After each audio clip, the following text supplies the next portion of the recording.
So we are continuing with exercise 16.1. Today we shall discuss a very important question, that is question number 20. So if you read the question, it's a very long statement is given. There are two cases basically. They're saying there is a person Anshu and he is covering a distance of 200 km traveling with a uniform speed of x km per hour. So basically what is happening is that suppose this is a distance of 200 km, okay, and what is the speed of Anshu? He is traveling with a speed of x km per hour. Okay, this is the first situation. Again, if you read the question, you'll understand. If I increase the speed to x plus 5, so same distance, that means 200 km. But if this time, if I make the speed x plus 5 km per hour, then he takes 2 hours less. Obviously, if speed increases, time required will decrease. Speed to যদি মই বঢ়াই দিওঁ time to মোক কমে লাগিব, obviously, isn't it? Now you have to find the value of x. So little bit of physics is required. What is the formula for speed? Speed is always equal to distance by time, isn't it? So case 1, that is the first situation. What is my speed? X. What is my distance? 200, and time is suppose t1. Okay, so from here what I'll get? How much is t1? T1 is 200 by x. Okay, now case 2, that means the second situation. What is my speed now? X plus 5. What is my distance? Distance is same, 200. Let's say my time is t2. So what is my time then? t2 is equal to 200 by x plus 5. Okay, so these two information are very important. t1 is 200 by x and t2 is 200 by x plus 5. Now which is greater, t1 or t2? You see, in case of t1 your speed is x, in case of t2 your speed is x plus 5. Speed is more in t2, that means t2 is less. Speed to bahile time to kom laibo, so t2 kom hoy, kiman kom hoy? 2 hours. Question to paha, it's written over there, 2 hours less. That means t1 minus t2 should be equal to 2. I hope you are getting this condition. t1 is the time taken in the first situation, t2 is the time taken in the second situation, and their difference is 2 hours. Okay, so what is my t1 then? My t1 is 200 by x, and what is my t2? 200 by x plus 5, that is equal to 2. Now we have to solve this equation.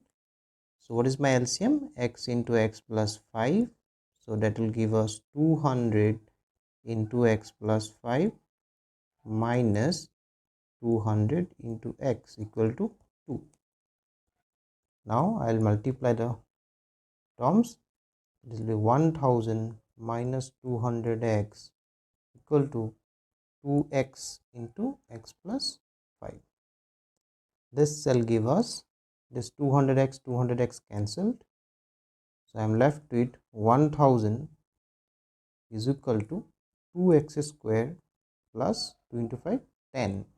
So if I try to bring the standard form, 2x square plus this would be 10x, so plus 10x minus 1000 equal to 0. Now all the terms are divisible by 2, so I will divide by 2 and make the equation simpler. X square plus 5x minus 500 equal to 0. So this is my quadratic equation. Now we have to solve this one. So I have x square plus 5x minus 500 equal to 0. Middle term factorization I'll do. So I'll split it as, of course you can do this part. So 25 minus 20. 25 minus 20 is 5. 25 into 20 is 500. So this shall give us x square plus 25x minus 20x minus 500 equal to 0. Now what is common from these two terms? X. So x plus 25. What is common from these two terms? Minus 20. So I am again left with x plus 25. So this should give us x plus 25 into x minus 20 equal to 0. That means either x plus 25 is equal to 0, that will give us x equal to minus 25, or x minus 20 equal to 0, which will give us x equal to 20. Okay, so I have got, after solving the equation, I have got two values of x. One is x equal to minus 25, or I am getting x equal to 20. Now what is x? X is the speed, and then can speed be negative? No. So this minus 25 is neglected or rejected, as speed cannot be negative. This is the symbol of negative. Okay, so my speed is, required value of x, or the speed is 20 kilometer per hour. Then slightly complicated but interesting question, isn't it? Now if you have understood this, please try, this is, take it as a homework, please try question number 21 and then go to chapter test, and try question number 7. Okay, the next video, let us try to solve question number 22, which is again a very special question.